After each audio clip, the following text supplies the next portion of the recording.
We are connected.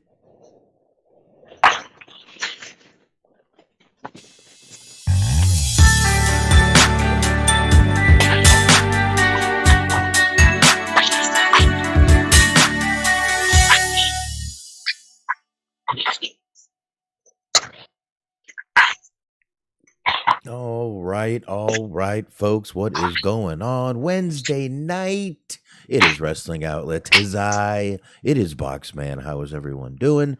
I hope you're all doing well. And of course, alongside me right there in the orange, I think he just broke out of prison. It is That's right. Tonight is going to be a jailbreak. It is I, the voice of the generation, Smart Wahlberg. How are you? That's right. Tonight there's going to be a jailbreak. Somewhere in this town? That's right. Tonight there's going to be a jailbreak. So don't you be around. It's like the sequel to The Boys Are Back in Town. There's a whole little like extended universe built around that song, apparently. Which, by the way, is like keep pretty unoperatic. I always liked that band. I'm not saying it's a bad band, but like big thin lizard. Basically, it's a song about like a group of drunk assholes, just like they don't get they hit on like oh, she wants nothing to do with them, so he's like, oh, we'll have fun together as boys. Yeah, your mic's kind of cutting out. I don't know if you're too far away or what, but it's just cutting out a little bit here and there. Of course, you never know. Maybe Skype's got to warm up as usual. That could be a possibility too. But all right. Well, you're fixing that shit. I got a question the other day from got a text from the man Bobby Anthem.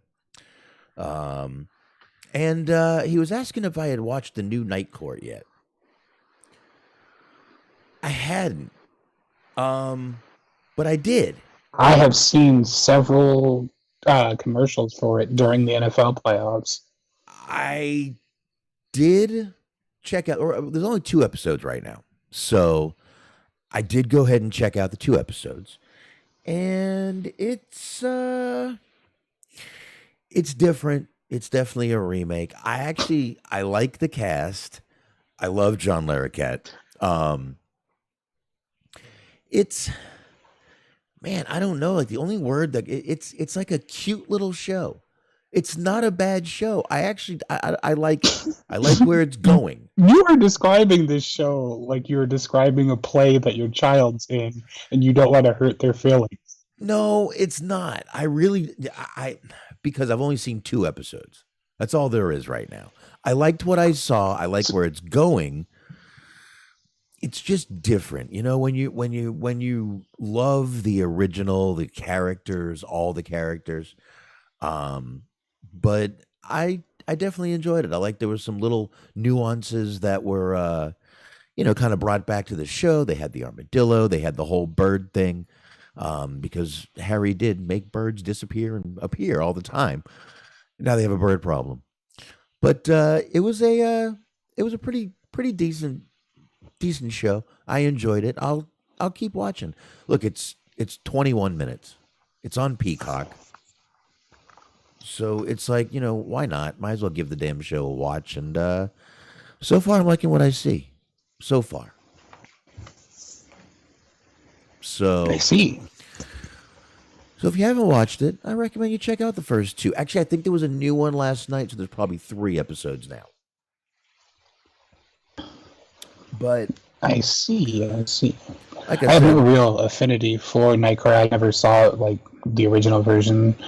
I can't really say anything about the new version because I haven't seen it. But I will say, since it was brought up by Bobby Anthem, that song he has "Before I Go" has worked its way into circulation on my YouTube playlist. So I've been steady jamming, as I've been known to do, on Bobby Anthem. So there you go. Thank you for the music, at least. There you go, man. Very nice. Very nice. And obviously, I'm a huge fan of the original Night Court. I've talked about it on Eric and Doug and Daniel's podcast, which I was on on Saturday to judge again. Had a good time. But it's just you know how it is when you're a fan of the original. Nothing's gonna top the original from the 80s and 90s. Nothing will top that. But it's worth it's worth a shot. It's worth a watch. I got a few chuckles out of it. I mean, we'll see where it goes, but it's a good show. I'm liking the first 2 episodes so far. So I'm going to keep watching. I will give an update after a while. There are some remakes that are better than the original.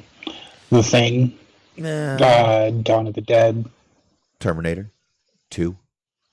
Hmm? Well, it's a sequel, really, but Terminator 2 is a remake? no, it's a sequel. But anyway, I was going to say.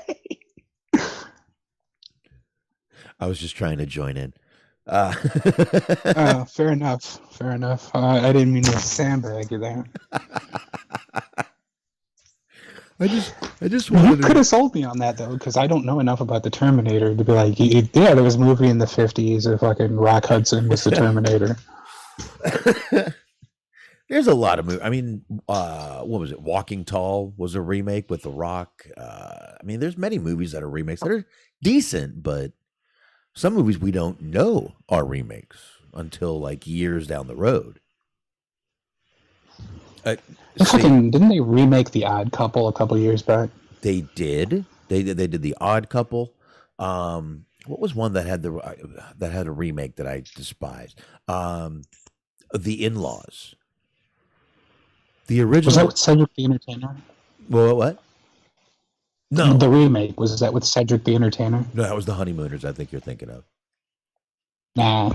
The In-Laws was a movie from probably 1978, 79, maybe even earlier, but it had Columbo in it, Peter Falk. I wanted to say Dinklage so bad. No. Peter Falk was in it, and it was a really funny movie. And then they made the new one. It had like Michael Douglas or Kirk Douglas. Michael Douglas. And it just wasn't the same. But I know y'all can hear my daughter. My daughter doesn't know how to talk. She knows how to scream. I mean, neither do I, but I make it through the best way I know how. No, that's all she knows how to do. She screams. She doesn't talk. It's funny. All my whole family doesn't talk quiet, except I know how to talk quiet when I need to. They just yell everything. Oh. Anyway. But yeah, not a ton of stuff to get into tonight. So, as I say all the time, this might be a quick show. But I don't know. I just figured I would. I told Bobby I would watch on Sunday. I didn't get to do that, so I did check it out last night, and I'll probably check out the other episode tomorrow night. Like I said, I believe there's another one up there, so I'll check it out. Let y'all know. Keep letting y'all know how the new Night Court's going. But like I said, if you haven't watched it, give it a shot. I feel like they need to get him to replace Frank Thomas in those Nugenics commercials.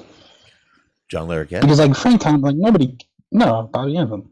Oh, okay. Because like Frank Thomas is this unopposing looking, like he's like in his 50s. He has like a fucking spare tire gut hanging out. I see him and I don't feel threatened by my manhood or about my manhood or my testosterone. Like if I'm at the park or whatever and Bobby just walks up at me and just says, "Take this, you little bitch," I'm taking whatever pill he hands me. That's about how he would sell it too. That's fucking perfect. That's about how he would sell that shit. It's like those Stacker 2 commercials they had back in the day with Kane, where like the guy pisses Kane off and he runs, and it's like supposed to be like, there's a better way to burn calories. Those are good commercials. They had the guys from The Sopranos in there a couple times. Trish Stratus was in one. I think Triple H was in one. John Cena did like 3 raps in like about different lyrics too, to all of them about Stacker 2. It was YJ Stinger specifically. I do remember. I used to. It was like one of the first energy drinks, I think. Well, they didn't make drinks, but goddamn, those pills would fucking get you moving. I used to take. They did those, the YJ Stingers. Were they? Yeah, they're like energy drinks. I don't remember those, but I remember the pills, and I John remember. Cena, that's what I was talking about. John Cena would do commercials where he'd rap about it. You could they're all over YouTube. You could just look at them at your leisure. But it's John Cena YJ Stinger commercials. Oh man, yeah. What I remember is that I do remember the Stacker 2. I took that shit for a while, and the what was the other one? Xenadrine. Man, I lost weight I didn't even need to lose. Sweating my ass off. Hydroxycut, there was another one. I tried hydroxycut. That shit really made me shake like a motherfucker. So I backed off of that shit. Yeah, I don't mind me that. I knew people who took. I never took them because I was a child, so it was probably not advisable. No. But I knew people who took them, and there was all kinds of complications. That shit didn't seem like it worked for anybody, which is why it's not around anymore. It was I mean, yeah, it was a lot. People's hearts were fucking exploding and shit. And I mean, you know, it's a good way to lose weight. If you become a corpse, you're going to lose a lot of like body fat. You really are. You're going to lose some weight, some body fat. Bugs can eat you. But then bugs become fat, and the bugs have to take Stacker 2, and it becomes this whole big cycle. Oh, okay. So okay. Well, I mean, yeah. I mean, okay. I'm not even sure where to go from that one. Even your dog is just like, fuck it, I'm going to scratch. She's purposely trying to distort the sound quality in order to prevent people from hearing this awfulness. Ah, that's what it is. That's what it is. You know what, Smark? Let me put you on the spot. Why don't we get to some news, and why don't you kick us off? Hey, I'm a Boy Scout. I'm always prepared. I wasn't in the Boy Scouts, and I'm never prepared. But in the meantime, let's talk about something that is... we're going to start this off by making fun of people, I think. So, Monday, there was the 30th anniversary of Raw XXX.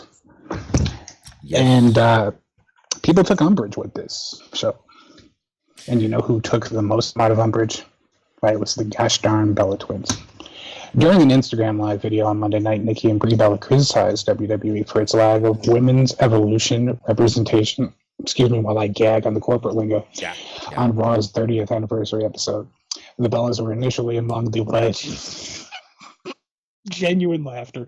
I'm sorry. It was among the legends announced for the anniversary show, but they didn't end up appearing. They were pulled from advertising for the show late last week, with the Bellas tweeting that they wish they could have made it, but weren't available for that date. The Bellas noted that WWE promoted them for the episode before confirming. A professional outfit, that. Medusa was the only women's legend who appeared on Raw last night. No, the show was Monday. I don't know why it says last night. While speaking about the lack of women's evolution representation on Raw 30, the Bellas mentioned the Mercedes Moné, Sasha Banks, and Saraya Page as people who WWE doesn't want to show. I fucking wonder why. Quote, there's a bunch of us they don't want to show, Brie said. Quote, that's fine.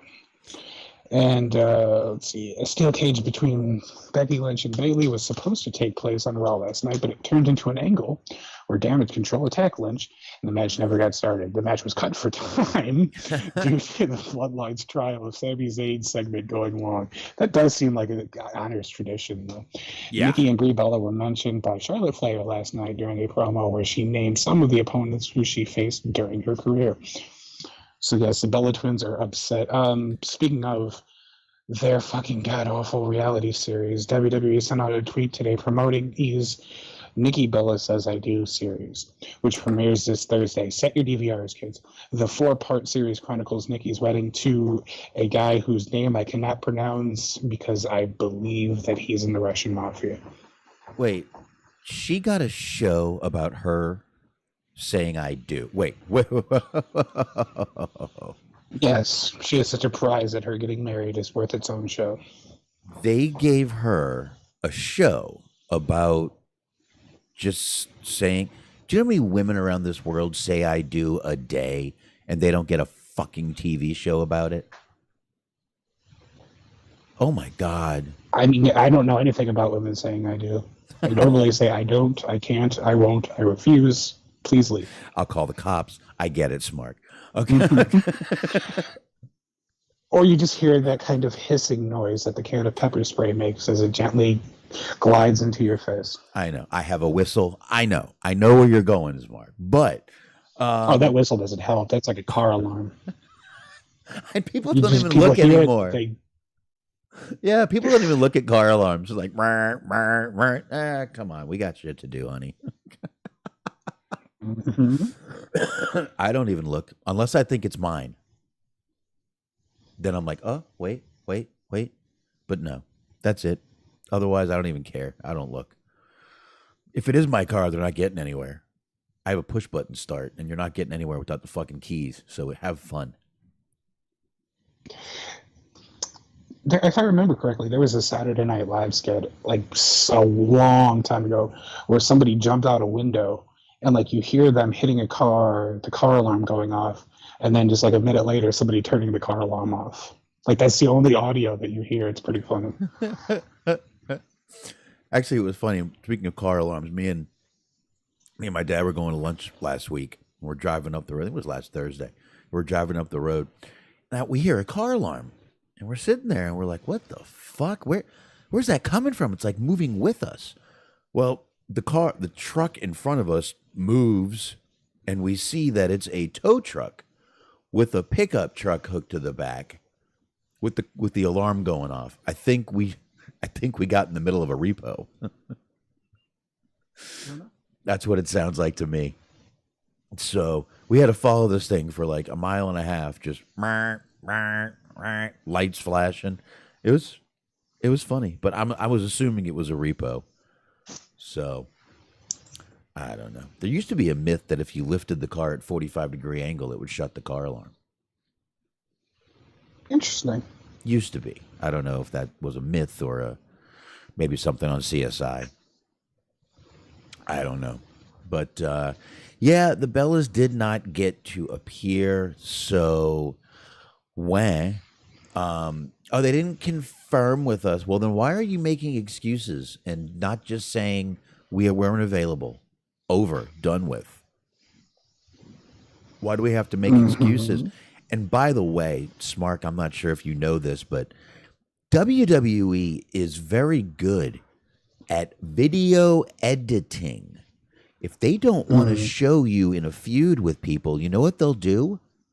They won't fucking do it. They'll cut them out. They'll pull the Chris Benoit treatment. They know what they're doing.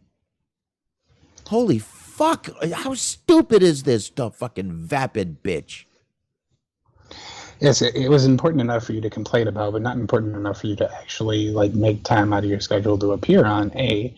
And B, are you really that surprised about the lack of female representation from a company who is now once again under the helm of Vince McMahon? Yes, they are. They are very much. I feel like the lack of Stacy Keibler in a video package is a little bit of a secondary issue compared to some of the other rights issues that they're dealing with at the moment. Yeah, I think that's a little much. But as Smark did say, there was Raw XXX as they were showing it, Raw 30. If you were hashtagging that, you were probably very sorry. Sad. If you clicked on that hashtag, you were. Some people were going to be shocked. Some people were going to be happy. Some people were going to be very offended if you clicked on that hashtag. But I was trying to keep up with it a little bit. We had I got a few here. We got Flair, who showed up, of course, in his I don't know. It looks like he wore a yellow suit and then had puppies jump all over him with black ink. I don't know. I'm not sure. I think he ran into a paint bucket, maybe, Smark. I don't know. You tell me. Could be. Actually, I'm not going to lie. I would wear that. Yeah. Okay. So we had Flair on the show. But he's wearing clothes. So that's what matters. Yeah, you're right. It is a good thing. I mean, I like the shirt he had on. That was nice. But he, of course, brought out Charlotte, his daughter. I don't think he cried. Did he cry? He didn't cry. He didn't cry. So we didn't get the Flair cry. But we got that. We got Who else showed up that I had? Oh, we had Kurt Angle show up with DX. Gunther came out and had a little fun with them. Kurt Angle just had every T-shirt on that you could imagine. That was pretty funny. You know, he had on his shirt, a DX shirt, a referee shirt. Might have been something under that shirt. We don't know. But we also had what I think got the most talk, Smark, was this little moment right here with Undertaker and Bray Wyatt. Mm-hmm. You had LA Knight down there. And Stephen Butler said Ric Flair raided Seth Rollins' closet. I think that's what he might have done. But anyway, we had LA Knight down in the ring, or come down there. He's bitching and moaning, and Bray Wyatt comes out. Undertaker comes out, and what happens is they start getting into it. LA Knight goes to leave. Undertaker grabs him, throws him to Bray Wyatt. Bray Wyatt hits his sister Abigail. And then Undertaker whispers some sweet nothings in his ear. Everyone was calling this a passing of the torch. I don't know, Smark. What's your thoughts on this right here? That the LA Knight involvement of it all kind of reminds me of that segment where it was CM Punk, Stone Cold, and fucking Silent Rage. Where you're going to look back on this in like 5 years from now, 10 years from now, and be like, wow, one of these guys really does not belong in this segment. Yeah. I see where you're going there. I do. I see where you're going there. But I don't know, man. I mean, Taker tweeted out something afterwards about this being a, what did he say? He said, moments define this industry. This one was special. That was his tweet after this. So I definitely believe it was probably a sort of passing of the torch. I don't know. I'm thinking he probably whispered in his ear when I made that comment about soft bitches. You weren't back here, so I wasn't talking about you. Or maybe, I wouldn't mind some soft bitches. Yeah, there you go. Or maybe he said your septum ring is sexy. He just whispered his hotel room number into his ear. Maybe. But we did get the American Badass back, Smart. He leans in and he says, my brother is the mayor of Knoxville. Think that's what he said in his ear? If you ever it could be. You ever get in trouble in Knoxville, I got to hook up. Just start stealing golf carts. Yeah, there you go. Oh, man. I don't know. I mean, a lot of things he could have said. I'm sure it was some sort of praise and not some ridiculous thing that we all think it could have been. But we did get the American Badass back. Now, Smark, I have admitted I was a fan of the American Badass. I admitted it. I was a fan. And it seems like another Hall of Famer is a fan of the old American Badass when he comes out riding his motorcycle. But you know what he wasn't doing, though? He wasn't chewing tobacco. This is true. American Badass used to come down chewing tobacco. Tommy Dreamer could have had a drink if he was there. Oh, he was there. If Ric Flair was there, Tommy Dreamer was not far behind. Show us your dick, dude. Come on, man. Just let me see it one last time. Just pretend we're on the plane. He's dressed like a stewardess, like from fucking Pan Am. See Dreamer calling everyone, come here. I got it. Come here. Y'all got to see this. No, we don't. But Bully Ray. There's blood coming from the tip. Oh. Tip blood. Jesus. Why? Well, it wouldn't be Flair if there wasn't blood. Why? Did Lacey Evans do something? Why? Oh, no. That kid should be born by now is all I'm saying. Lacey Evans, I think Lacey Evans is still out here like slapping Fritos out of kids' hands. No, I think they got the Royal Rumble coming back, so I don't know. Well, I don't know. I think she's in it, but that's not. Oh yeah, there's my dog. What is he doing? My dog's behind me too.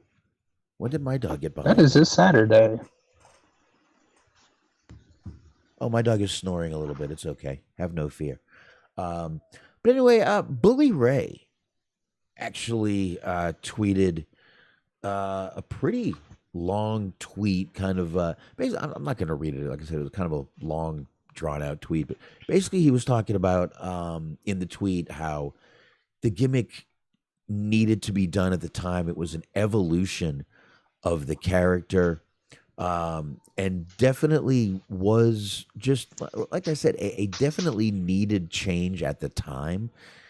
And I can't say I actually, for once, I actually agree with Bully Ray. I liked the character. I did think it needed a change. I mean, if you really think about the Deadman character, is it really that believable? You know, So much as is it believable that he is like some sort of a zombie? no, so much as when they were going through that kind of switch, kind of not kind of the end of the Attitude Era coming into the almost reality era. That that gimmick was just kind of drawn out a little bit. It was bland. I just think that there. I mean, I know a lot of things in wrestling you're supposed to, suspend disbelief and not be believable anyway, but the guy doesn't control fucking lightning. He can't control the lights in the fucking in the fucking arena. Well, that could be believable. I mean, there's like circuit boards and switches that he could operate. But I mean, after a while, though, they did get to the point where it was like, what more can you do with that character? Exactly. Because like he was fucking nailing people to crucifixes. He was fucking trying to embalm people. Like he was after a while, like you were gonna have to have him commit an actual murder, which was probably coming up soon. But I mean, this was a believable character. This was him coming down on a motorcycle, beating the shit out of people, spitting fucking tobacco. That sounds like a fucking guy I know. That sounds like Texas. Indeed, it does. I mean, that sounds like fucking Texas, and that's fucking not. Yeah, that's everybody down here. Yeah, it's just. I thought at the time, and listen, I'm also a big motorcycle fan. I fucking love riding. I love motorcycles. The sound, the fucking feel, I love it. Can't have one right now because I got young kids. I probably shouldn't, but I'd fucking love to get a motorcycle. But I like I said, I thought it was always a good thing for him to do that with the character. I think he switched back when he needed to, but I think he just wanted to kind of relax a little bit. And, we had that. Then we had Big Evil. If you remember, Big Evil was a kind of the same character, but, I don't know. I think it definitely at the time needed to be done. That, of course, gave us that gem of a theme song that had the lyrics, badasses always kicking assholes' ass. Wow, you remember the lyrics and everything, dude? Mm-hmm. Well, I mean, because I judge it. I measure it on a scale to see, because I don't think anything can really compare to the song that he came out to when he was the badass with the Biscuit, of course. There was Limp Bizkit, and then there was Kid Rock. I think there were two American Badass songs. Mm-hmm. There was. Well, no, the first one was Rolling. Rolling. The other one was just American Badass. Yeah, that was the Kid Rock. By Kid Rock, yeah, definitely. Let's see. SBC is saying that the Deadman is better than American Badass. I'm not saying either one is better. It's preference, to be honest with you. I thought. I mean, the Deadman character is legendary. It's iconic. It's something that we'll all remember for a long time coming, and a long time after Mark, Mean Mark is gone. But it's like I said, I thought at the time it needed to be done. I liked both characters. Like I said, the Deadman character is obviously going to be the most legendary, but I was always a fan of the American Badass and Big Evil and all that shit. Just a big country boy driving a motorcycle to the ring, fucking people up. There you go. Sounds like Undertaker to me. So plus, I mean, it also sort of took advantage of the time because, like, around that time, that was also when, like, bike-themed TV shows were popular because you had American Chopper, you had West Coast Customs with Jesse James and all that shit. So it was in popular culture. I'll still never understand how Jesse James had Sandra Bullock and fucking cheated on her. I don't get it. With the fucking chick with the fucking like Nazi shit on her head. No. Sandra Bullock is like. I mean, same thing happened with Seth Rollins. Apparently, the lore of Nazi chicks. Well, I know, but I mean, she was even. I mean, she was hotter than the one Seth Rollins has was actually hotter than this one. I just don't get how. I mean, Sandra Bullock is like. I mean, on a scale of 1 to 10, she's like a 22. Sandra Bullock is awesome. You know, don't know if I know that much about what she looks like. What? Have you ever seen Demolition Man? Speed 2?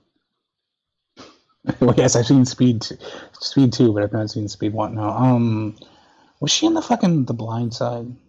I don't know. She was in Bird Box, that movie that came out a while ago. She was in what's that movie with Matthew McConaughey where she's sweating the whole time? A Time to Kill. Samuel Jackson, Matthew McConaughey, Ashley Judd, who's sweating the whole time in it too. It's just chicks in spaghetti's spaghetti tops, sweating throughout the movie. Blind Side. I hate that movie, by the way. Which one? Blind Side. Oh, sorry. That's where I would remember her from, is from a movie I didn't particularly care for. She was great in Demolition Man. She was good in Demolition Man. So, all right, let's see what this what pic. Oh, see, that's a great picture that SBC just posted. Just amazing. And I'm usually a guy that likes blondes, but she is something special in the brunette world to me.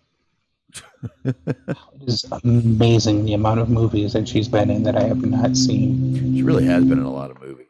A lot of good movies too. A lot of good movies. In my opinion, good movies. So there you go. There's that. But yeah, I think out of all of Raw 30 though, that moment with Undertaker was, or Mr. Badass, I don't know what you want to call him, was probably the most talked about. I kind of got the most buzz out of all the segments on the show, I believe. So I don't know. Nice little passing of the torch, and that's what it seemed to be. And okay, one last thing about the Raw 30 thing. Yeah. Since it was Raw Triple X, did we see Xander Cage there? No. Fuck. Nor Val Venus. And I see. The Ice Cube's character wasn't there either, the other one? No, that would have been Darius Clay? Is that his character? Probably. Let's look it up. I think that might be his name in that movie. Darius something. Probably should not have searched Triple X Ice Cube. Oh. No. Might be Darius Carter. I don't know. I forget. It's Darius something. See, Ice Cube, Darius Stone. Stone.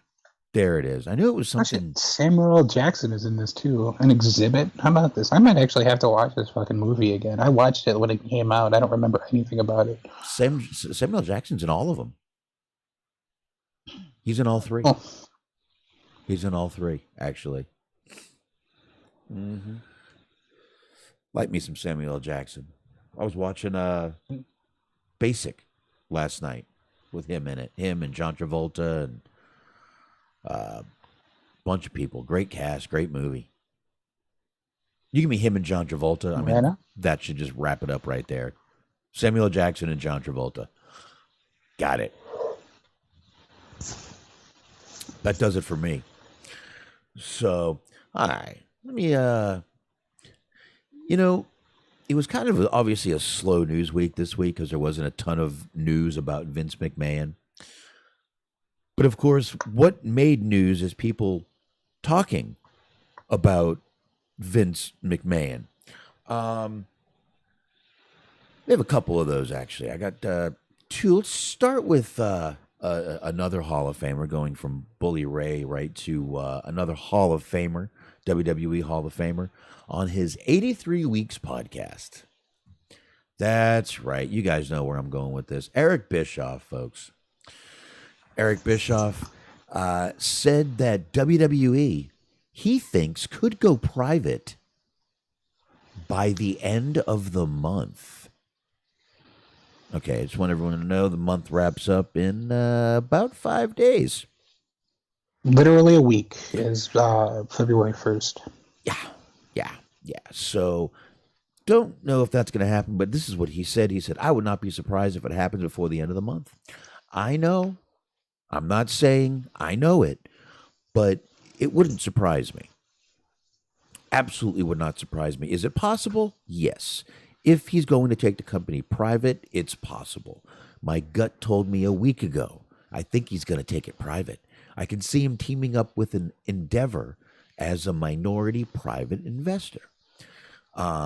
So obviously we know back in, what was it, 2000, 2001, they became a public traded company.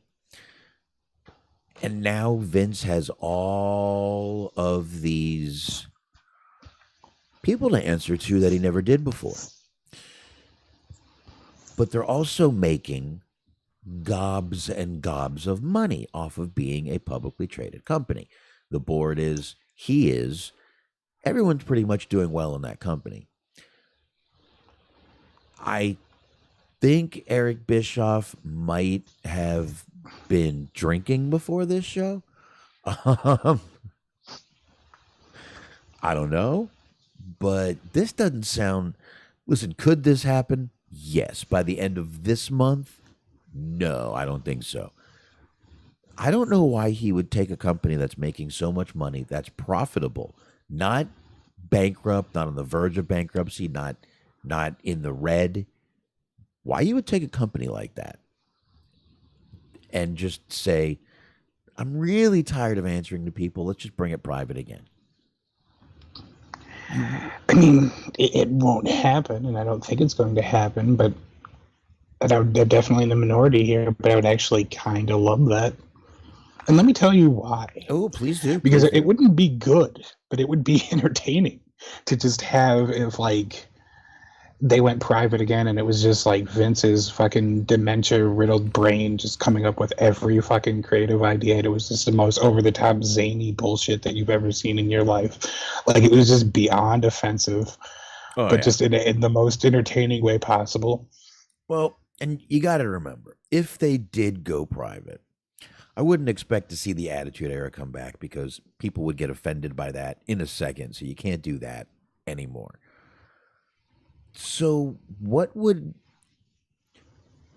who would gain by this besides Vince? And really Vince wouldn't gain because Vince sells his stocks all the time to get a little extra money here and there. I'm sure for investments and things that he has outside of the WWE that are probably private companies that he has. So I don't see where there's any gain here as a company, as a shareholder, as a stockholder. No one would gain if Vince just decided to take the company private again. No one. The advertisers sure as hell wouldn't gain. It's like, why?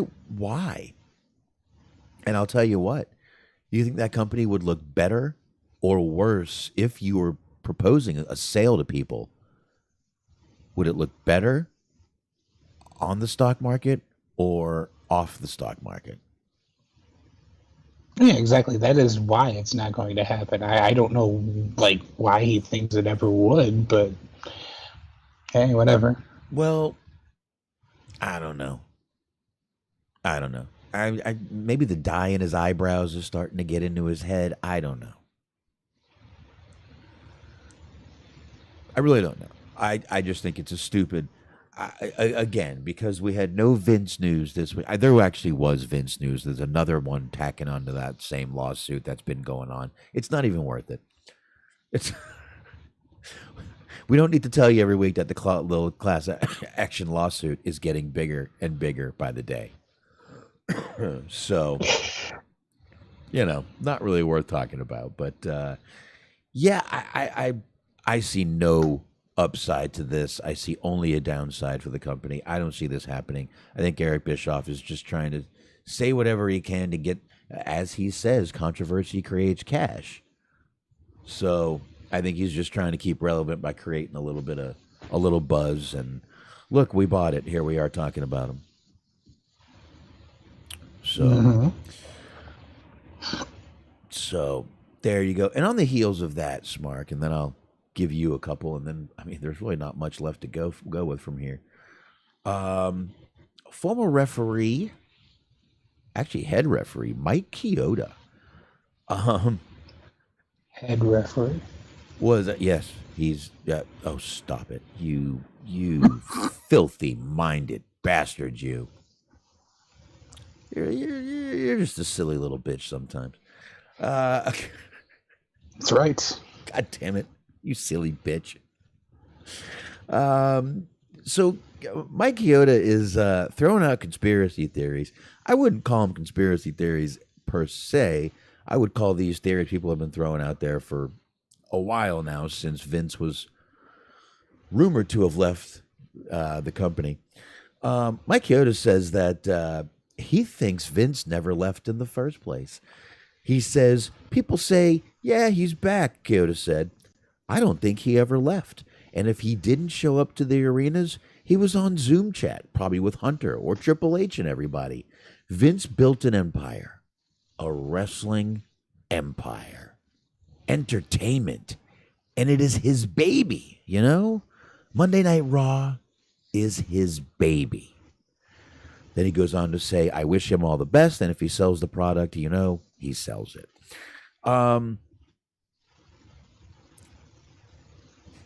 This ties right into the private public thing. If this were a private company and he did that, no big fucking deal. This is a public company. If he said he left, can't be doing this. This would not be the way. I'm sure he was definitely communicating. Triple H is his son-in-law. Stephanie is, is his daughter, no matter what. But I do like that he said, probably with Hunter or Triple H and everybody. Mm-hmm. Hunter is Triple H, correct?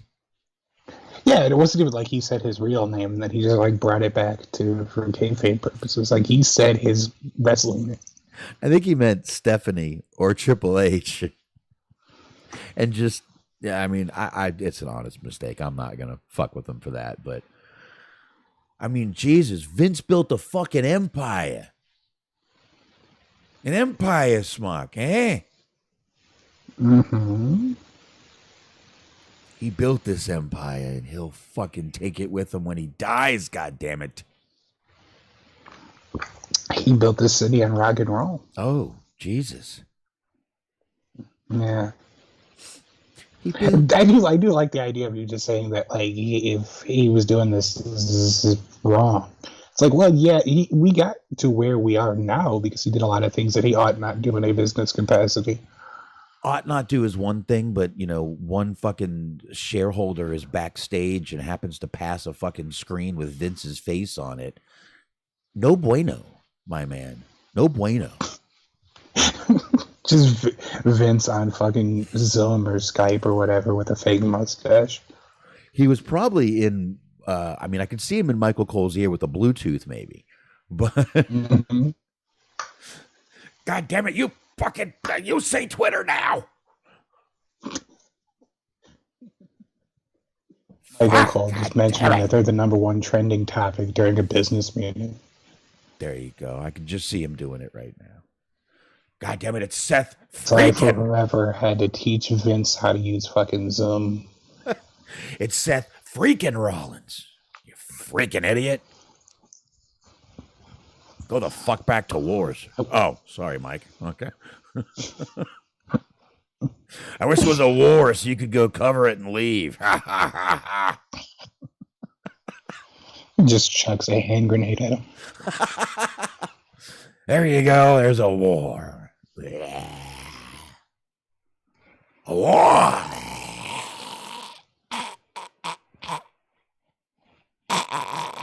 All right. So, Smark, what you got for me, man? I am still just in awe that lunatic is in control of this company. Damn it, the slap fighting is over already.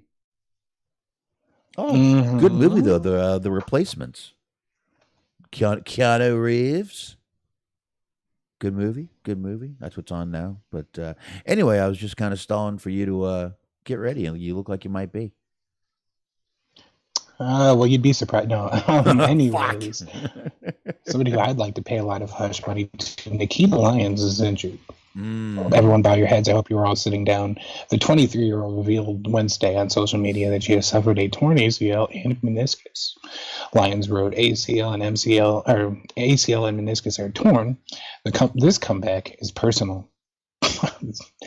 Thank you to all who consistently show love and genuine support every week. You have no idea how much it means to me. Those of you who don't see the vision, thank you too. Stay ya ass right there. Sorry. This is just another lesson life needed to teach. Love, light, and positivity always. I don't know why I didn't get that sentence right. She last wrestled in an episode of Level Up, taped on January 17th, 2023. In an angle likely done to explain her upcoming absence from television, Lyons was yet another victim of the NXT parking lot on Tuesday. She was seen laying on the pavement, clutching her leg on this week's show.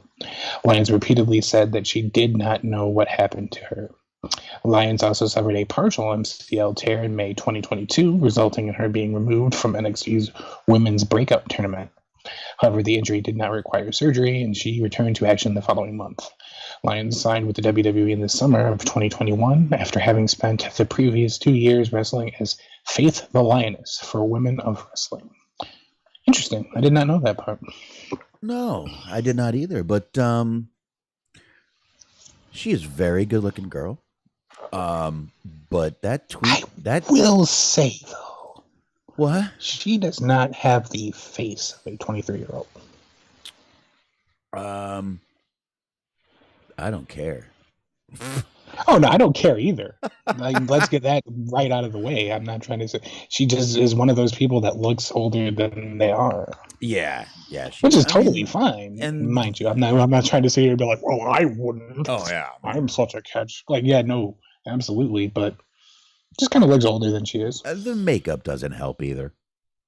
That is true. The WWE makeup department is fucking god awful anyway. I know, they came from the circus, obviously.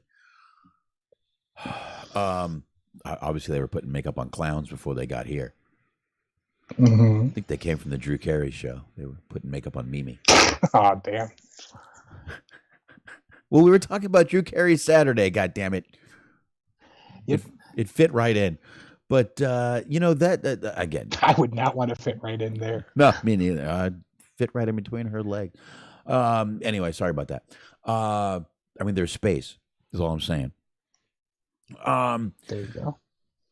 That tweet was a virtue signaling PSA of bullshit, though. What the fuck? Blah. How about just it turns you into a vampire? How about just I'm hurt and I'm going to come back? See y'all soon. Stay tuned for more booty pics, y'all. Stay tuned.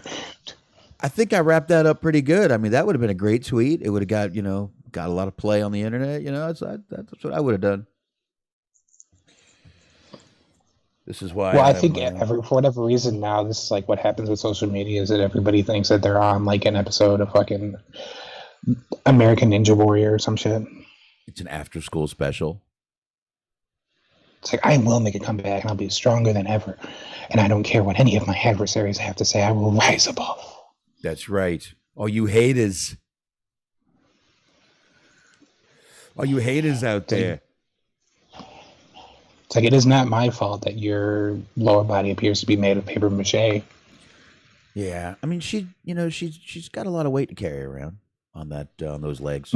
So I mean, do wonder if that's like part of the problem. I don't know. I mean, she's got weight in the right places to me. That's all I say. But Well, yes, all proportioned. That's what I'm saying. So yeah, there was that. indeed. So I don't know, what did we have anything else there? We did have one other thing there, Smark. You did. My last story just kind of ties right into AEW, so we'll just talk about it when AEW's being talked about. So does mine, but I will bring it up anyway. Give me just a moment here. Oh, all right. I can go back and talk about Night Court if you want. Drew Carey's show. Oh, please do. All right. So how much more Night Court material do you have? Not much, probably. Not much, really. There you have it. All right. So, anyways, this also does tie into AEW because he was on the show tonight. Brian Cage's AEW contract reportedly set to expire soon. Unless an extension under a new deal is reached, ROH 6-man tag team champion Brian Cage's AEW contract is reportedly set to expire in a matter of weeks. According to Fightful, the 38-year-old Cage signed with the company in spring of 2020, debuting at May's Double or Nothing and winning the Casino Ladder match, surprising many at the time.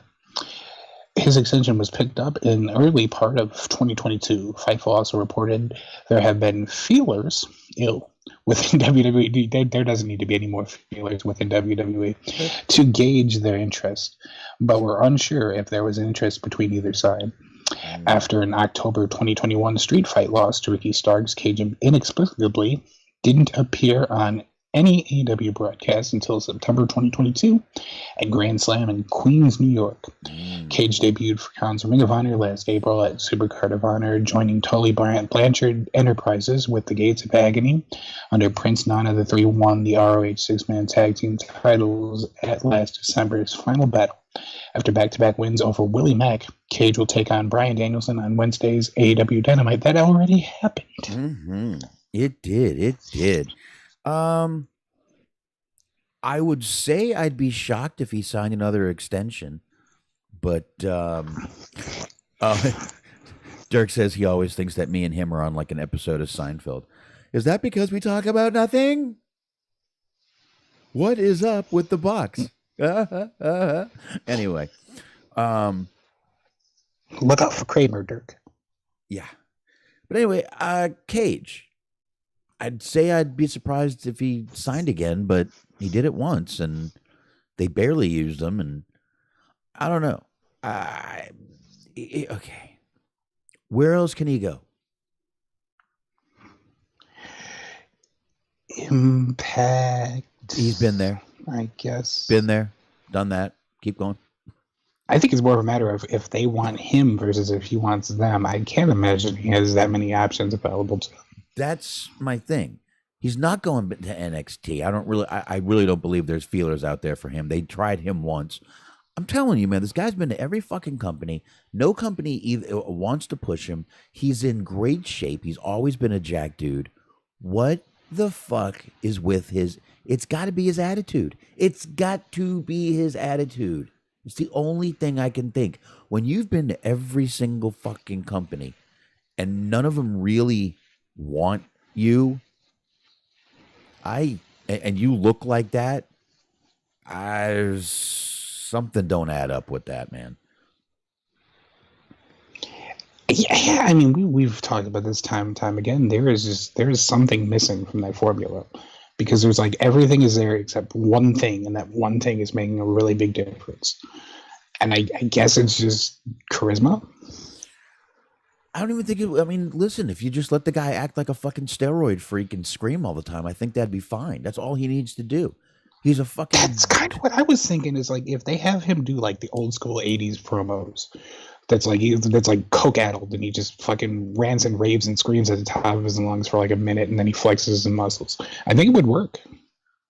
Flex your muscles, scream a little bit, and get the fuck out of there. It's all he has to fucking do. All right. SBC is saying back to TNA, All Japan, Dragon Gate.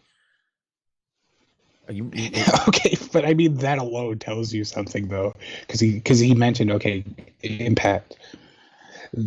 That's nowhere that anybody really wants to be. But then he did not mention New Japan, which I do appreciate him being realistic. He's like, I can go to like All Japan. They need people. Dragon Gate needs people. I guess. I just. All right. I guess I should have rephrased. His options in the United States are awfully limited. Yeah. I mean, what? GCW? What are they going to sign him? I doubt it, honestly. I don't see him really. I don't see them needing him. I know that's a weird thing to say, but like they have Shane Mercer, and he's basically the same kind of gimmick. There you go. So I don't know. I mean, I like Brian Cage. I've said it before. I do. I think the guy is a fucking. I mean, he's fucking huge. He is the Swolverine. He's a fucking great athlete. He just fucking. There's got to be something. I don't know. Does he eat over someone's bag? I mean, does he fart? I have no clue. Even fucking whey protein all over the locker room. Maybe that's what he's doing, spilling protein everywhere. I don't know. I know one place that he is spilling protein, and I appreciate him for that. Eric is saying he doesn't fit in AEW. He doesn't fit in AEW because he's bigger than everybody.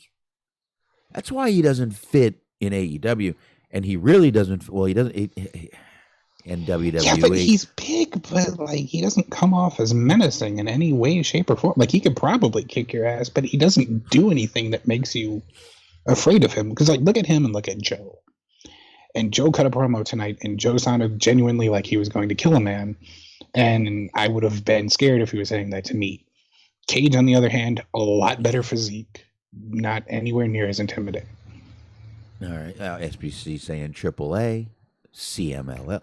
All right, listen, I said, oh my Lord, holy literal Larry, UFC. His wife did him all favors. I don't know what you're talking about, Dirk. I mean, probably even in a career standpoint, maybe not. I don't know what she's done or said, but yeah, and you know, I would say if WWE had interest in him, I could see him actually fitting in there. I see Eric says he wouldn't. Actually, he would. You could see some bigger guys that he could have a feud with. Although I think he would look like a fucking a midget with Braun Strowman standing in front of him. I actually like SBC's idea of UFC. Like I want to see him in there in UFC. That would be like if anybody remembers Sean O'Hare in Pride. Yeah, where he basically just got his ass kicked just in like 2 or 3 minutes.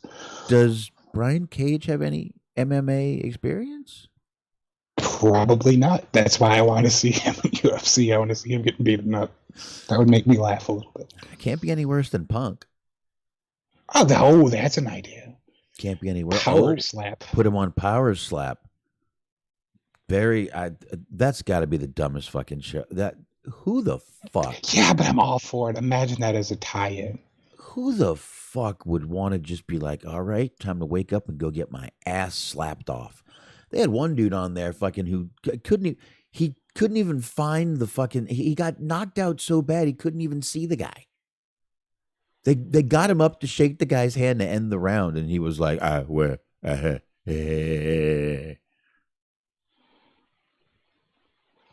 I mean, I already said I think it's the dumbest fucking idea possible, but I still like that it exists for that very reason. As SBC says, yes, Russians. Fucking Russians. Drinking it's a national pastime in Russia. Just drinking fucking vodka and slapping the shit out of each other. Unfucking believable. Mm-hmm. Unbelievable. Goddamn barbarians. Nikolai Volkov just out there getting slapped in the face. God damn it. Reagan was right. Anyway, we'll just leave it at that. Not the first time you've said. Anyways. No. But yeah, I mean, Cage, listen, I got to be honest. If Cage left and didn't resign with AEW, would we notice? Not really. No. Not for what, 2-3 months. So, hey, what happened to Brian Cage? That's it. Otherwise, I mean, he's not getting a huge push. And yeah, I know his wife basically went on some interview and was like, I don't know why they don't push him. They really should. I don't know. I don't know. I feel like when this guy has been to like every fucking company over the past few, I mean, over at least a decade, then something's wrong because he's been everywhere and no one wants to push him like the monster he could be. I don't know. I mean, can he not pass a fucking test? I don't know. I mean, like drug test or written test. I don't know. One of them, maybe. I don't know. I don't know. Maybe that's it. I think it's just a matter of he's kind of a finished product. And like, I don't think he's going to get any better in terms of promos or in terms of, being charismatic. Huh. I mean, it can happen sometimes. Sometimes you can be like late in your career or whatever. You can suddenly develop promo ability. It happened with Mark Henry, but AJ Styles. True. AJ happened with him, but I don't know. I mean, you see a guy built like that. The guy is a fucking. I mean, he's huge. He's gigantic. His arms are fucking huge. He's fucking he's sculpted, and no company wants him for some reason. I don't know. Yeah, I don't know. I don't know. Yeah, and Eric's saying, they've got actually it was SBC going Miro, Powerhouse, Nick Camarado. They do have a lot of guys that are big. Meanwhile, when do you see him using Miro? Oh, whoa! We get to hear from Powerhouse Hobbs next week. He's not in action. We get to hear from him. Oh, good. We've heard from him fucking for the past 3 weeks, and then you stop for 2 weeks. What the fuck? Nick Camarado, I like his look. He looks like a fucking giant caveman. But hey, I like his look too, but he's never going to get anywhere if they keep him with fucking QT Marshall. No. Q-Tip's not going to get you anywhere. No. Not going to get you fucking anywhere. So, I don't know. But I mean, that is a point, is that they have a lot of people who fit that. And I mean, that's kind of you could say that about a lot of people or a lot of different types of aesthetics, looks, or whatever. It's just part of their roster being so fucking ginormous at this point, is that they have a lot of people who fit a very similar role. And I mean, we didn't even mention Keith Lee. He fits that role too. Yeah. And again, another guy who should be used a lot more that just isn't being used like he should be. Oh, we'll get there because we're gonna get that Keith Lee Rick Ross feud, and I'm all here for it. Oh, that is going to be. Where is Luchasaurus? I think Luchasaurus Dirk is. I think he's hurt. Maybe, yeah. They had that cage match at the last pay-per-view. I think he might be hurt. Maybe, I don't know. Maybe he's extinct. Just get it? There you go.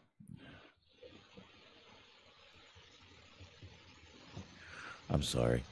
I should just sit here and watch the replacements, okay. I think. All right. Anyway, like I said, if Brian Cage left, I don't think anybody would notice. I hate to say I don't think it would really make a difference in the show. One bit. Yeah, I mean, my reaction while I was reading the article was, oh, hey, he wrestled Willie Mack. I haven't seen him in a while. What's he up to? Yeah.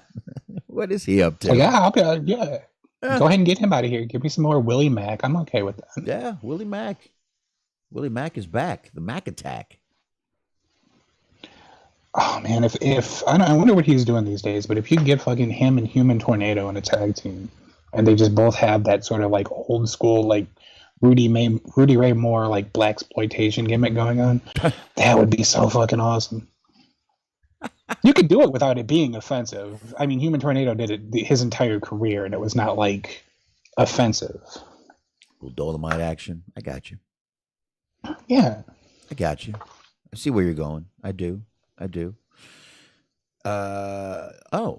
Willie Mack's in MLW, I think he's saying. Or not Human Tornado. I think Human Tornado doesn't wrestle anymore, honestly. Very seldom. Yeah, I don't think he's doing much anymore. So I guess on that note, we go to AEW. Sure, let's do it. Is that what we do? We go to AEW, I guess, huh? All right. Give me a little second here. I got to open up this next folder here. So, obviously, like I said, we're going to talk a little bit about AEW Dynamite here. And this was a pretty damn good show. Obviously, this was sort of a... the whole show was leading up to the main event, which was the Mark Briscoe making... And they did say this was Mark Briscoe's debut. Not once in a lifetime, not just showing up for fun, just showing up for... No, not for fun. I'm sorry. I didn't mean like that at all. Not just showing up for a tribute match. They said this was his AEW debut. I think that should mean a little something to everybody. Hopefully. But, you know, it was funny. Yeah, just to start this off, since it's going to be kind of a thing. Yesterday morning, I'm flipping through I'm sitting there getting ready to jump in the shower. I'm looking through Facebook, and I see, Warner Brothers no, they will not let Mark Briscoe wrestle. They're sticking to their guns. It's not going to happen. It's not going to happen. So I'm like, man, that's pretty shitty. You know, it's not very nice. You know, really shouldn't. Like I said, Mark Briscoe said nothing wrong. He did nothing wrong. So I'm sitting there like, man, it's pretty shitty to do to him. Next thing you know, what do we see? Bam. This match is happening. Suddenly, all those media sites that copied and pasted Brian Alvarez, because Alvarez is the one who said that,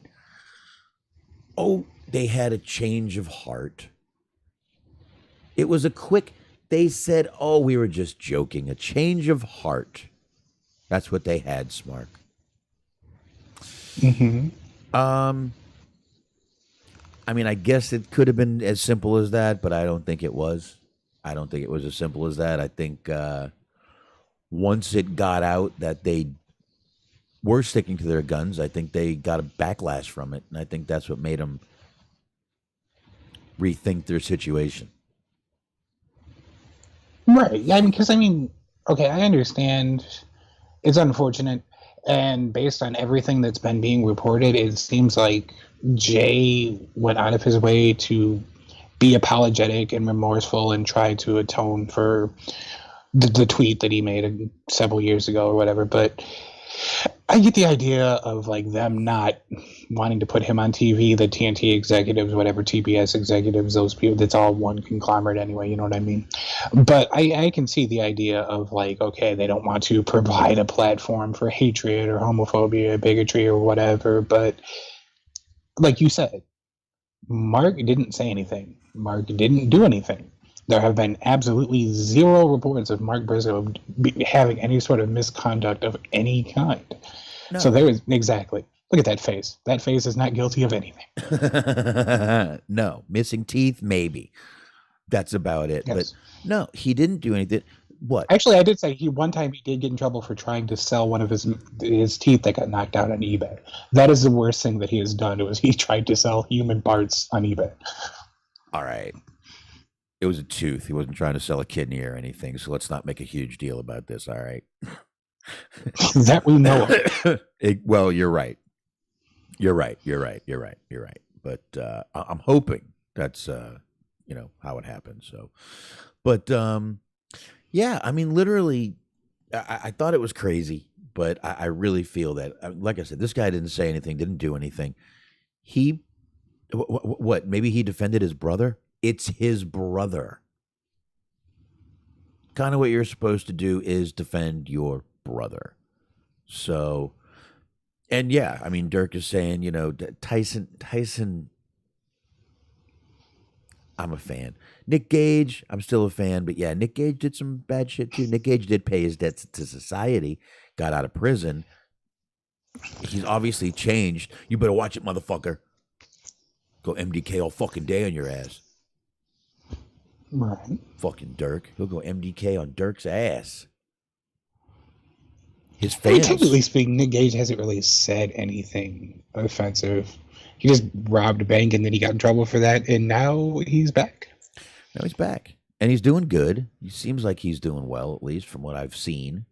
And yeah, good. Listen, I think this is great that they did let him appear. We'll definitely get into that match when we get to it.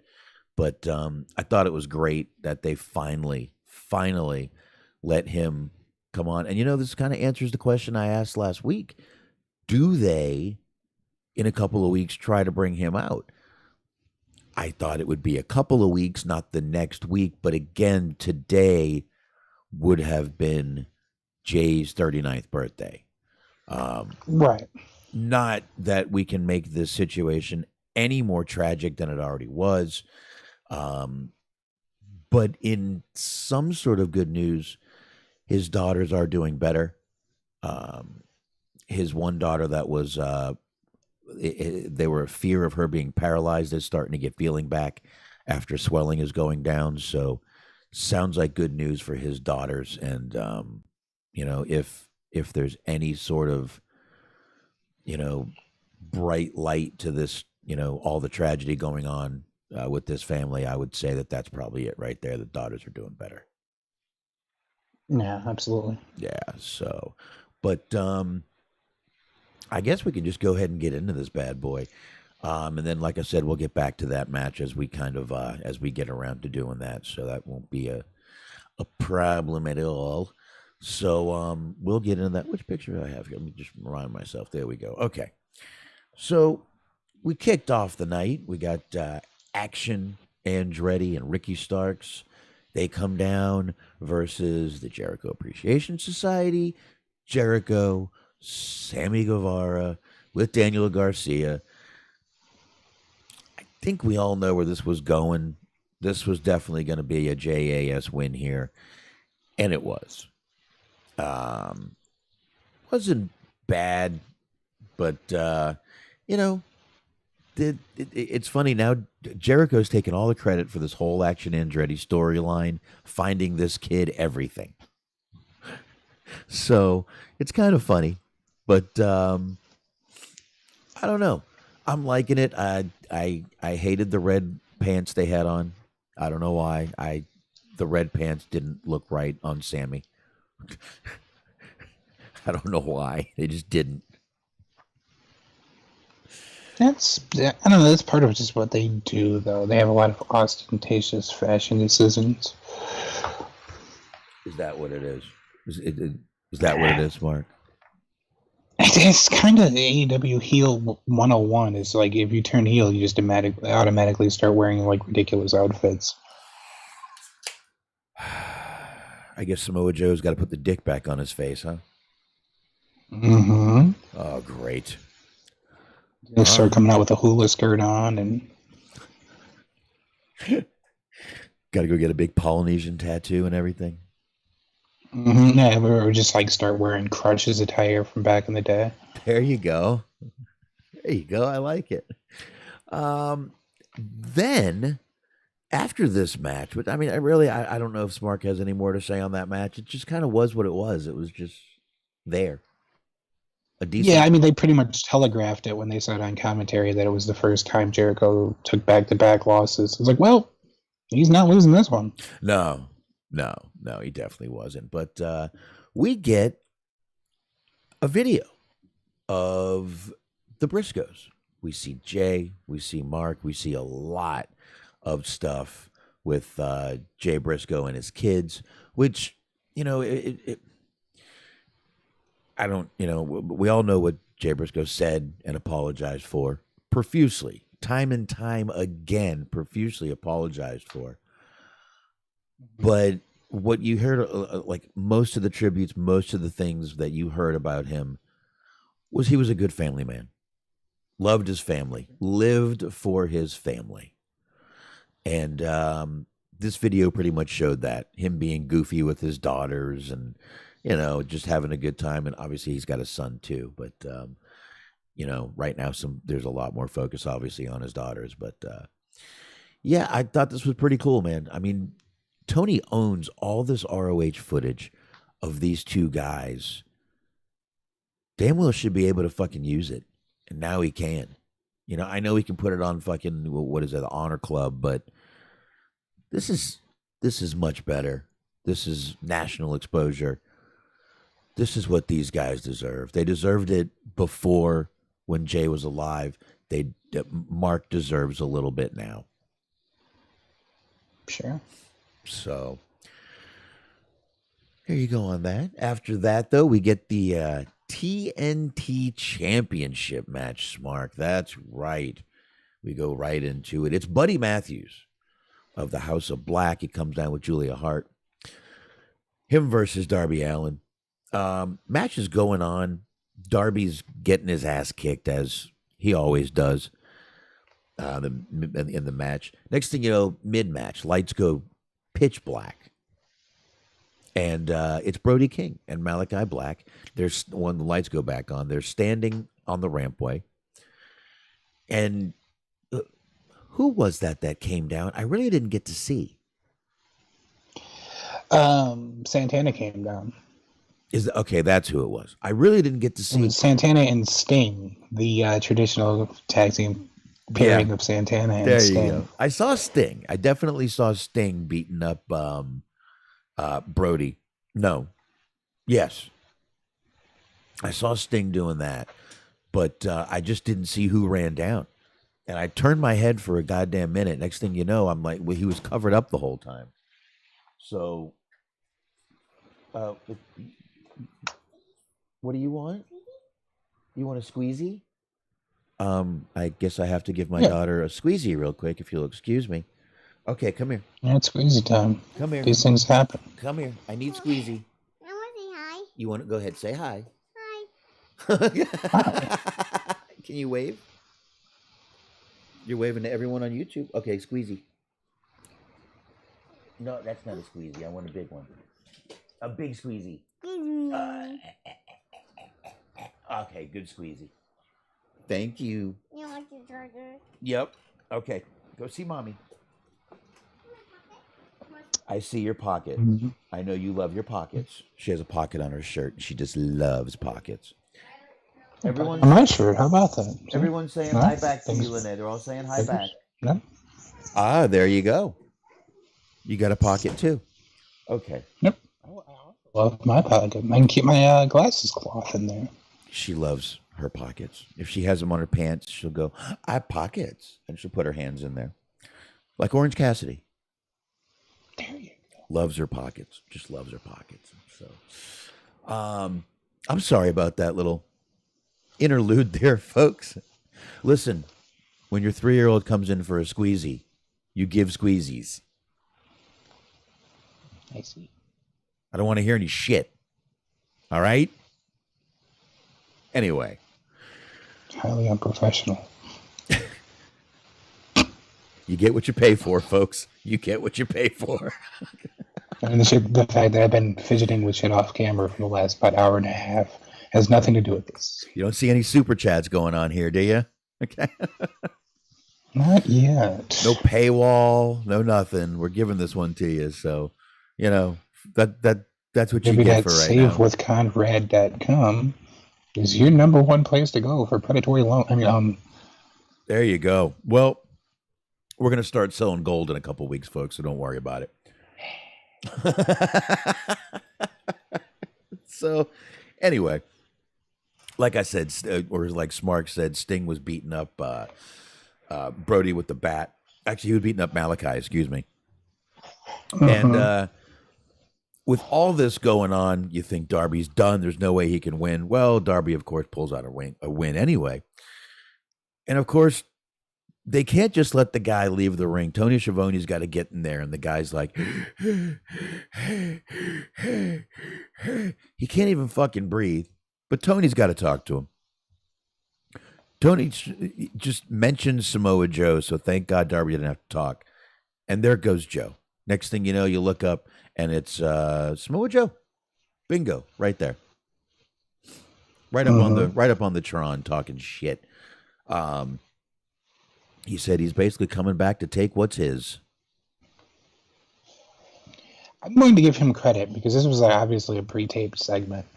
But like, I will give him credit for not mentioning anything about like somebody saying his name, because I've for sure this has happened before once or twice where like nobody has said the person's name, but they like just air a pre-taped video, and he's like, "Oh, you've been talking about me?" Like, no, we haven't. So he was smart enough to acknowledge, like, to not acknowledge somebody saying his name. Well, I mean, it wasn't as bad as Goldberg, who literally came up with a storyline that never happened. Yeah, that was wild. I mean, he made up a complete whole storyline that had never been mentioned, never talked about, never even brought up on the show.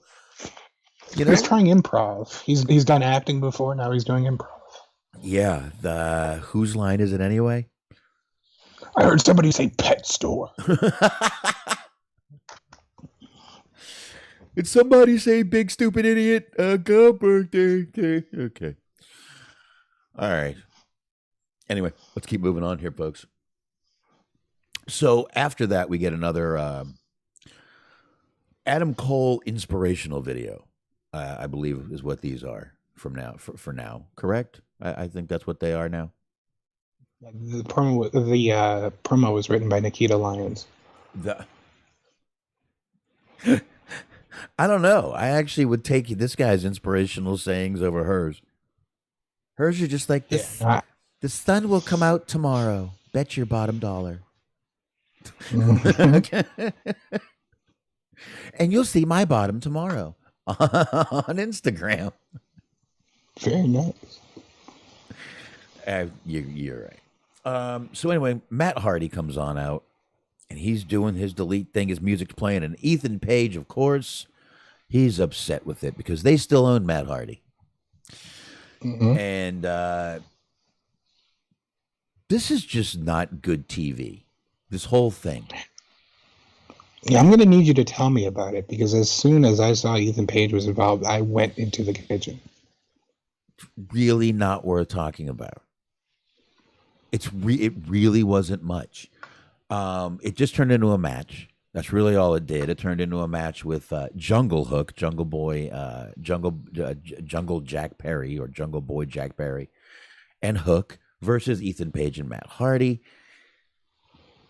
Jungle Boy gets the win. Ethan Page gets pissed at Matt Hardy, but the crowd was having a great time singing Jungle Boy's song on the way on the way up the ramp.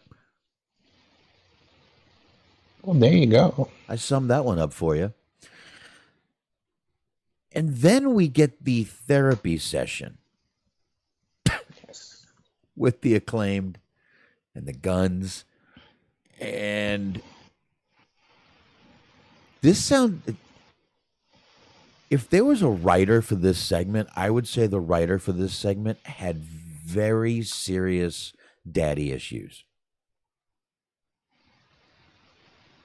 I don't know about you. I know what you're talking about. Just, this all seemed like you were never there.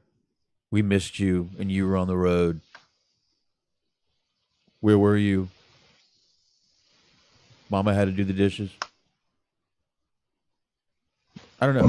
You just have, at some point, you just have Dustin Rhodes come out and just tears in his eyes, like, I understand.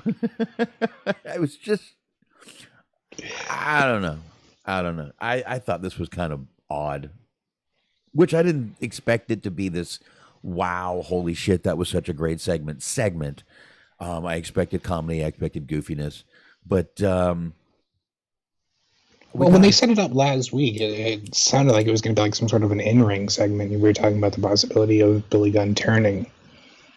Yeah, which I don't see is going to happen now, but no. This is just, this whole storyline's turning to fucking poopy. Wet. Not willing to completely turn my back on it yet, but yeah, this wasn't great. Wet poopy, sir. Wet and poopy. How about it? Yeah, to me. I'm just not.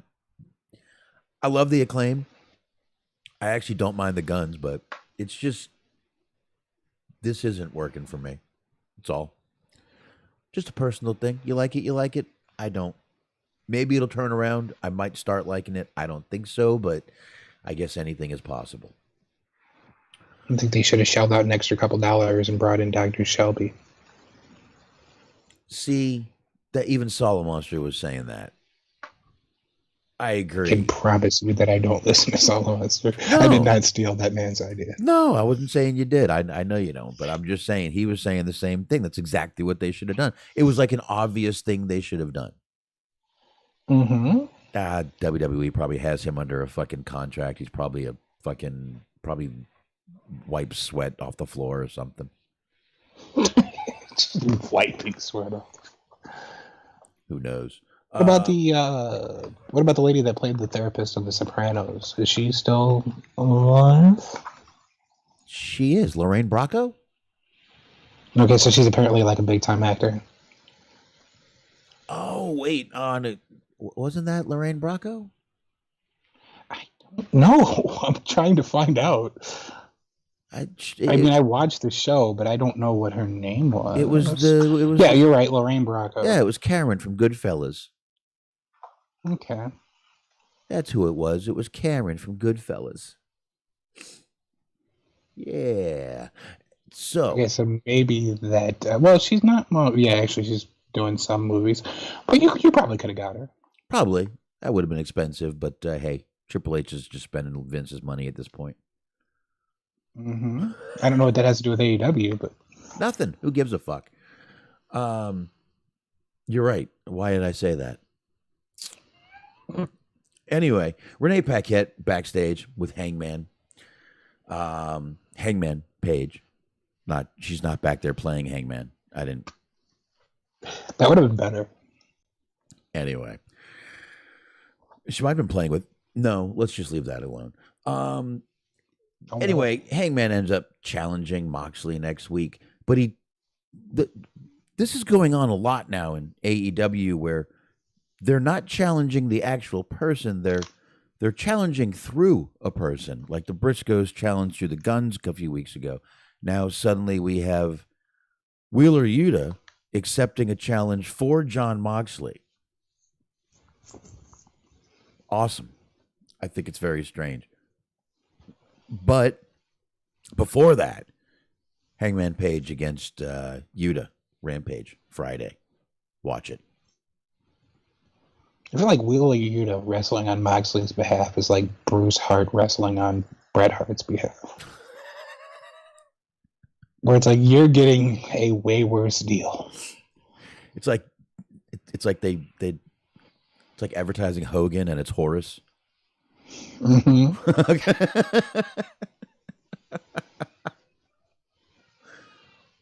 My daughter's yelling. I'm sure you can hear it. Anyway, let's just keep going here. Anyway, we got Bryan Danielson after that. Bryan Danielson versus Brian Cage. Battle of the Bryans. The Bryan battle. Bryan Danielson, Brian Cage. Well, we got Danielson out there. Don't forget, folks, Danielson for this match has a bounty on him. If you remember last week, MJF paid Brian Cage to take out Bryan Danielson.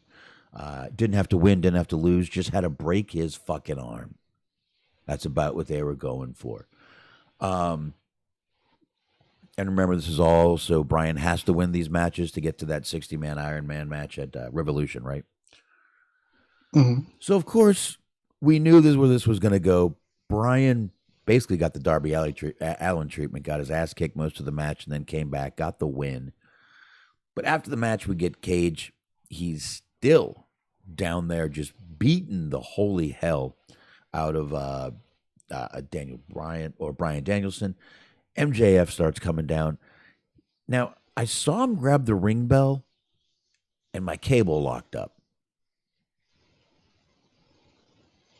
Well, yeah, he didn't even grab the ring bell. He just stopped the ring bell from being rung.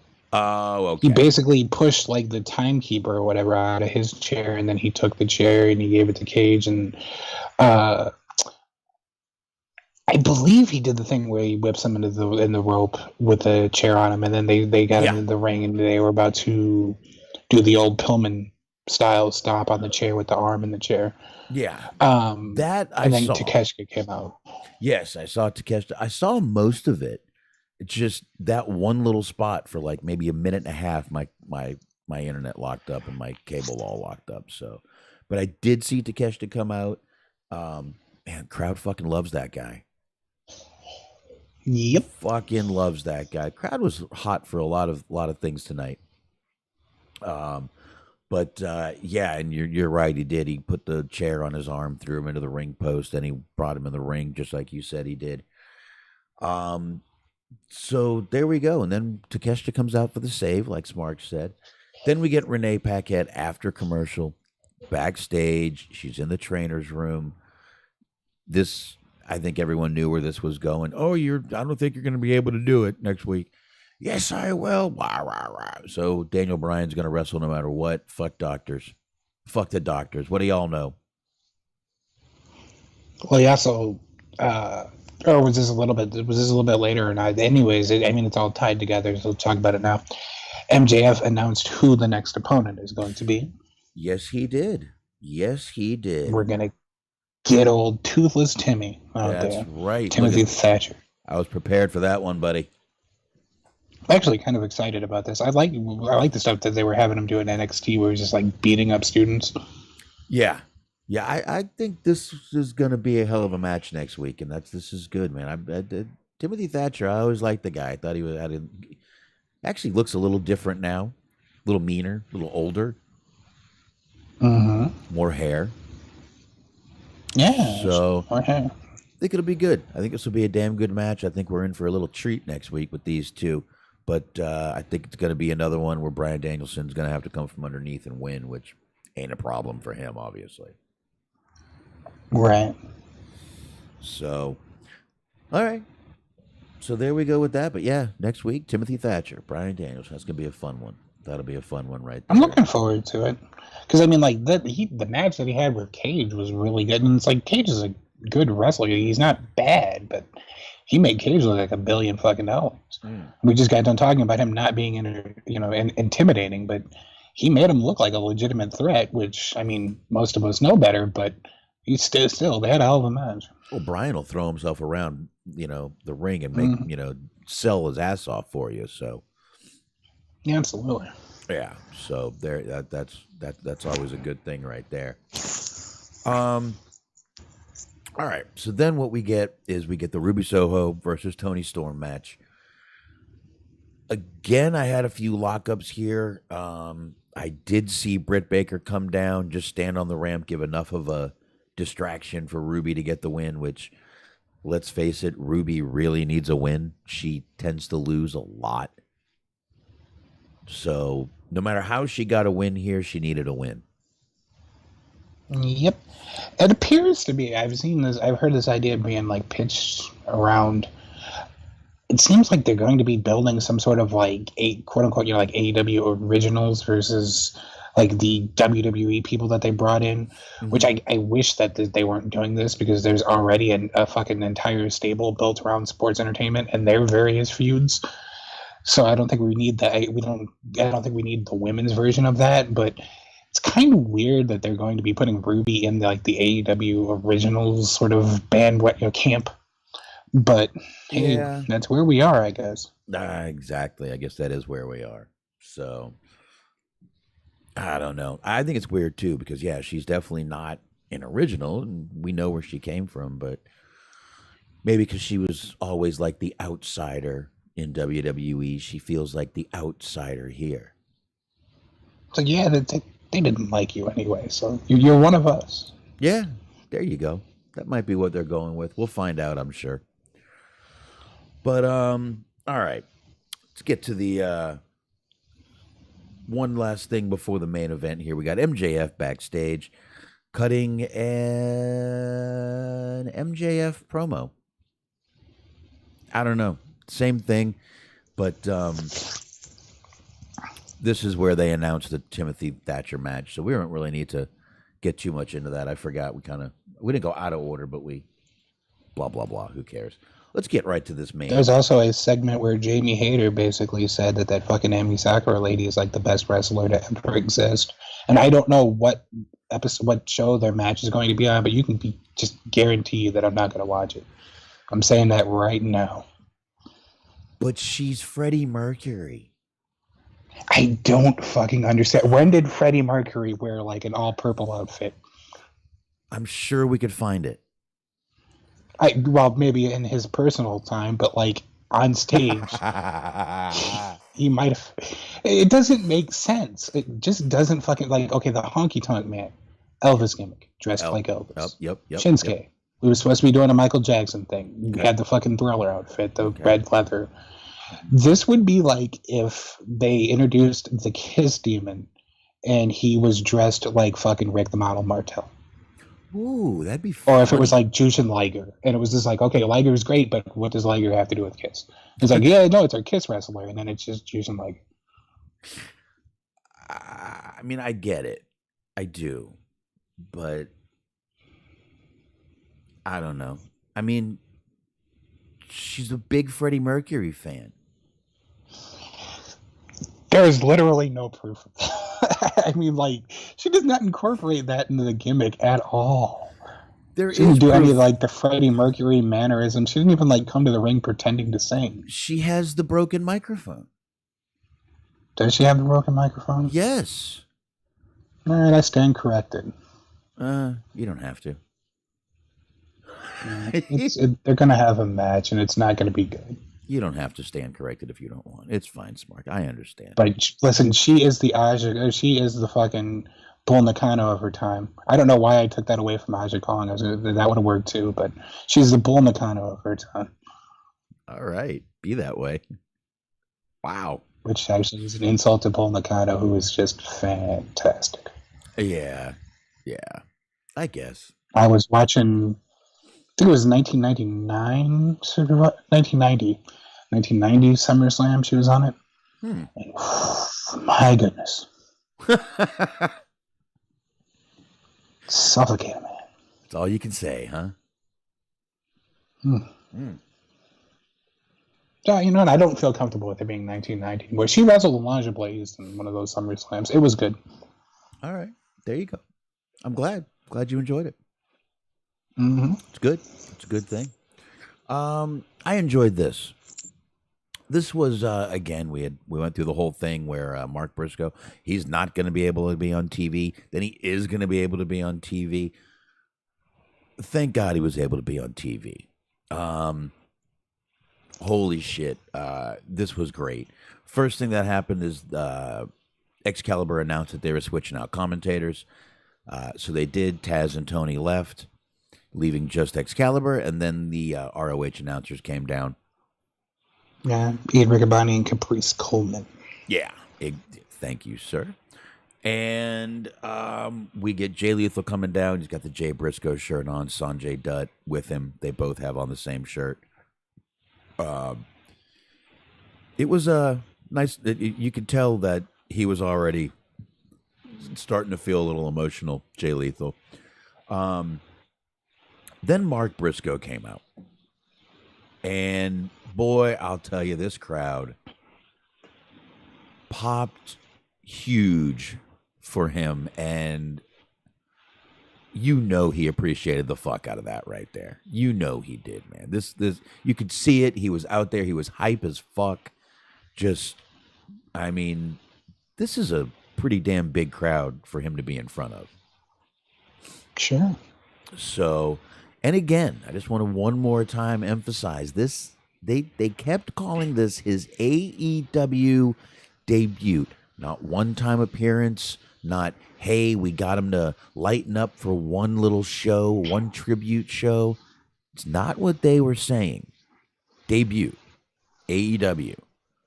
So, fingers crossed, that we're going to see Mark Briscoe a lot more on AEW television. And all of you people that were bitching, I'm sick of seeing the ROH on my TV. Y'all going to bitch now? Oh, yeah, I think this is much different circumstances. Oh, I don't care. Just keep the same energy or shut up. Fair enough. Fuck it. No, I mean, to be fair, I can't say that I would keep the same energy in this scenario because I'm much happier to see Mark Briscoe on my TV than I would be if I saw like Matt Taven on my TV. Well, I mean, I get it, but again, these are the same guys you would see whether it was AEW or ROH. It doesn't fucking matter. It's the same people. And now let's hope we get to see a lot more of Mark Briscoe on this show. This was the match itself was very good. We had a few "this is awesome" chants. Crowd was fucking really into this match. And it was just great to see. It was great to hear the crowd into this match. It was great to see everything about it. Mark Briscoe picked up the win here, which I don't think anybody had any doubts that was going to happen. And this was a great moment right here. He walks out, him and Jay Lethal give a little hug. Jay Lethal walks up to everybody. Sanjay Dutt immediately grabs him. Lethal looked like he was crying walking out of the ring. And you get Mark Briscoe. Mark Briscoe starts walking out as he's taking his moment. And this was kind of the end shot here where, you see the Jay Briscoe sign behind him, the 1984 to 2023. And just the whole locker room is up there. They're cheering, they're clapping. You saw the first person Mark ran up to was Christopher Daniels. You could see right away Daniels just said, "I love you, buddy."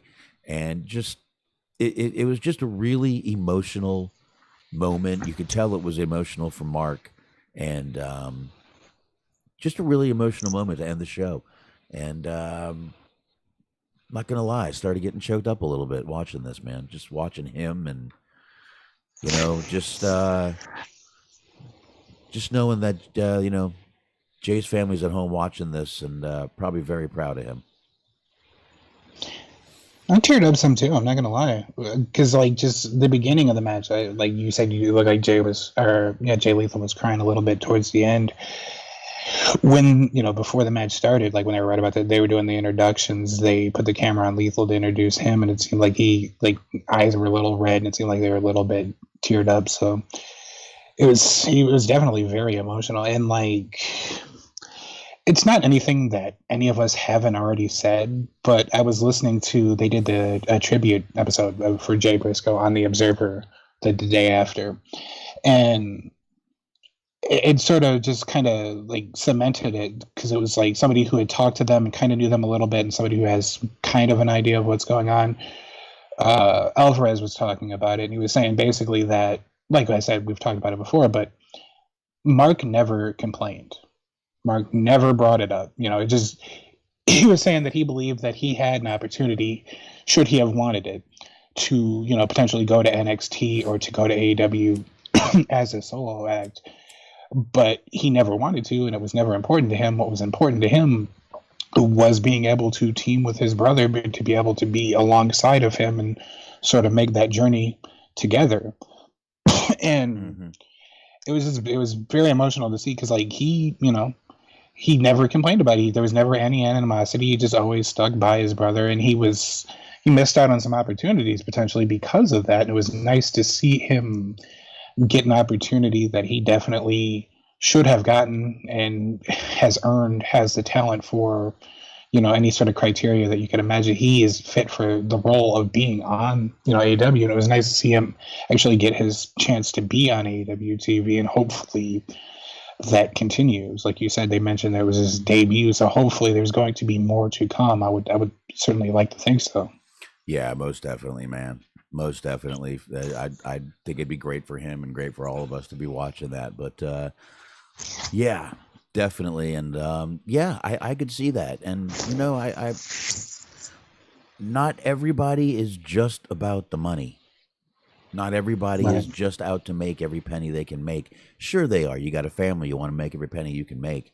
But when you've got a dream that I'm sure these two have talked about, having a dream of working together and doing this and going here and doing this, and that sometimes that means more than just making a giant paycheck. If it's not always. Plus, there was the additional emotional factor towards the end, after the match was over and Mark had won. He went to the camera, he went to the hard cam, And he was looking into the camera. He was like looking through the middle rope, and he mentioned Jay's kids, and he told him that he loved them. And I think he mentioned his wife. Yeah. He told her that he loved her, and they did a good job in commentary to just sort of lay back and not say anything, because they had started to sort of put the bow on things and wrap it up, but then they laid back and let him say what he needed to say, and that was a pretty touching moment. And then also on commentary during the match, they were saying that, call people, tell them that you love them, do not take anything for granted, appreciate every day that you have with the people that you love. And it was a very touching, very heartfelt moment. Yeah, it was a really well done, I thought, number one, really well done, heartfelt, like you said, but it was just a very emotional match from the time Jay Lethal came down. And I mean, you could see as soon as Lethal was crying, but as soon as Sanjay put his arm around him, he started crying. And I'm like, man, all these guys crying. When I see big guys cry, I gotta fucking cry too. God damn it! All right, it's like, you just can't help it. But circumstances of just being so tragic and so shocking to everybody. What happened? I mean, it's. I was a little shocked when I heard they were going to do this match this week, obviously today, but I forgot that we had mentioned last week that today would have been Jay's 39th birthday, so I don't feel like they exploited him by rushing him out there a week after. I think there was a meaning to it, a purpose to it. I'm sure you're going to get a lot of people. Look, they fucking dragged the guy out a week later. Tony Khan, jumps to hug him. You're going to get that. Fucking, if those are people in your life, cut them the fuck out because they don't belong there. This is a little bit different than, it's a lot different than him like awkwardly hugging Okada. It's different shit. Yeah. I mean, Mark straight up was just hugging everyone there in the front. Tony happened to be there. And I mean, listen, I saw nothing wrong with it. Like I said, I thought this from the match to the end, I thought it was all well done. It was done with class. It wasn't tasteless. It wasn't fucking Martha Hart or Owen Hart's wife being dragged out there. Or, fucking Melanie Pillman be like, get on TV and tell them that we did nothing wrong. Yeah, Pillman, that's who I meant. I'm sorry. It wasn't that bullshit. This was well done, tasteful, classy. I enjoyed every minute of it. And like I said, they even had me fucking choking up a little bit at the end there. So great stuff. Great, good show. I thought it was a good show tonight. I would agree with that. But honestly, I don't think we got any more, man. No, I think it's a good note to wrap it up on. Yeah, I think so too. I think we should definitely wrap it up here.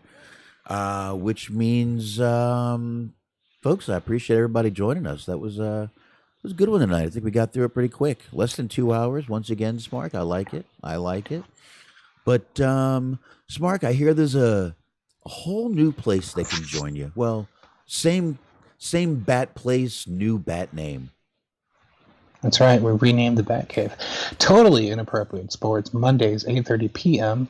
on Mixler. Mixler.com/Metal Mitt Podcast Network, hyphen between each word. Or wherever you get your podcasts on the archives. It usually comes up the day of the show, after the show. So go ahead and check us out.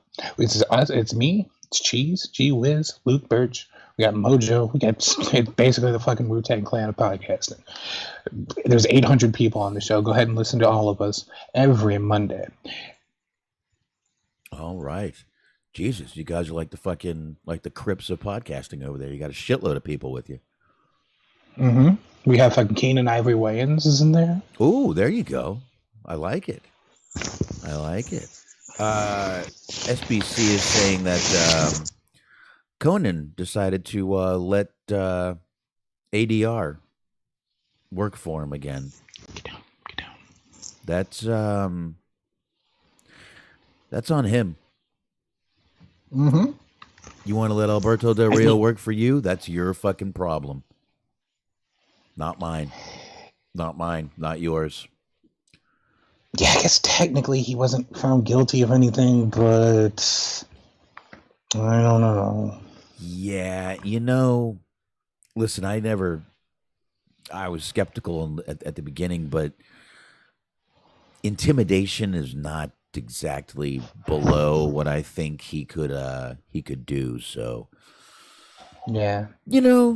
when the charges, just get dropped out of nowhere, I'm always a little skeptical. What can I say? I'm a cop show junkie. I'm a little skeptical anyway. So, but folks, there you go, right there, folks. I know I need to bring back Hollywood Hangout, and I will. I really will. It's just been a really tough few weeks going on here, and weekends have just been very precious to me. And while Smark is being licked up and down, we will go ahead. We will go. I didn't say it was a dog. I just said you were being licked up and down. We're gonna go ahead and get out of here, folks. Once again, appreciate everybody stopping on by. Thank you, everybody. If you like the show, hit the like button, comment, subscribe, and Smark, thanks a lot. I'll talk to you later, my guy. That's right. Adios.